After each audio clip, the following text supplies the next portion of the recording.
A company's environment is not defined by what we write down in our code of conduct or policies. It is defined by how we behave, by our body language, fairness, clarity, and inclusivity. My name is Martin Luato-Silesami. Welcome back to the Future of Work, the human-centered revolution. Now we're still talking about the human-centered revolution. We're still going to go back to the AI part of it. Well, in this episode, we are going to be addressing how to fix the gap in organization's culture and create an environment where everybody will be happy. The key to this transformation is clarity. Clarity in our policies, fairness, accountability, and internal growth. Let's talk about the importance of clarity, either in your policy, in your code of conduct. Organizations often find themselves in flux, unsure of who they are really are, whether they are red or they are amber or they are green or they are teal organization. Without clarity, things will fall apart. If leadership is unclear about the company's values itself, the culture, or the strategies, employees are left with uncertainty about what to do or how to act. This confusion haunts performance, especially on the front line.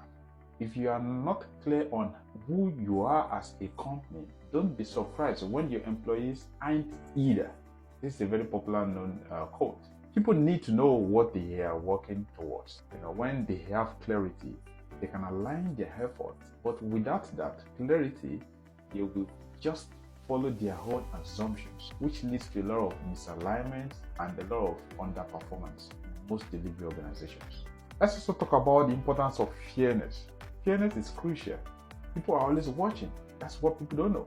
People are not, they are not slaves any longer. Gone are those days. And when they see that different people are treated unequally for the same outcome, division naturally occurs.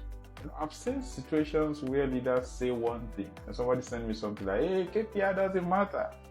But behind the doors, we are firing people for that same KPIs that you said it doesn't matter.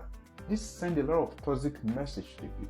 And then there's this issue of unequal recognition. I once saw situations where persons with no experience is being celebrated for leading team of top professionals. She was clueless, and it quickly became apparent to everyone. It doesn't take 1 or 2 months to be obvious. But what bothered me most was how she was celebrated despite her lack of experience. The team she led got frustrated, and the environment quickly became what? Sour. It made me wonder, how did this person even get the role in the first place? When we have overqualified people internally. Here's the thing. You cannot bring in someone with zero experience and expect them to lead professionals effectively. It's practically impossible, especially if there is no transparency in the process. First, what you are doing is that you are breaking the team trust. Second, it takes forever to get that person up to speed. Third, it makes everyone feel like internal growth doesn't matter. And we are saying it to the face of people. And the same people is what we want the best out of them. And that's what's going to lead me to the power of internal growth. The power of internal growth. This is why internal growth is so vital. It's very, very important in any organization. I work on a project where we focus on developing people internally.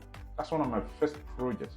And it became one of the most stable projects in over 6 years where I spent with that organization. When people see that there's a path for growth, when they understand that they can develop and get promoted, they stay. They stay energized. They stay motivated. They stay loyal to the program itself. But when the selection process is transparent and everyone can see that the potential for growth, the team is confident. They are confident. They know that if they follow the right path, they can be in that leadership position one day. Internal growth keeps teams stable and energized because it gives them the hope and clarity.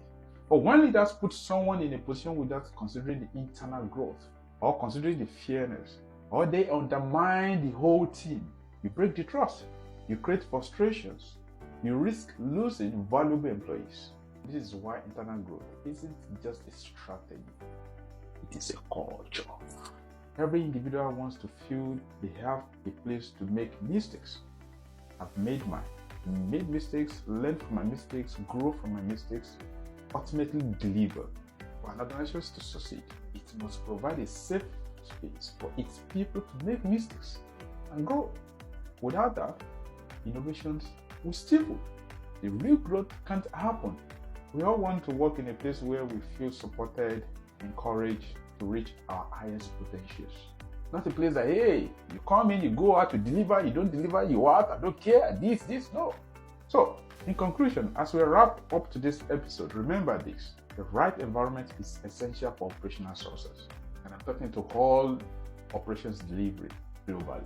Leadership must be clear about who they are, what values they want to instill in their people. Without clarity, so in our next episode, we are going to be exploring practical ways to implement these principles to create culture that thrives. I've done something. I've developed a project from scratch. So stay tuned, and remember, leadership sets the tone. The rest of the connection follows. Thank you for listening. My name is Martin Vatos.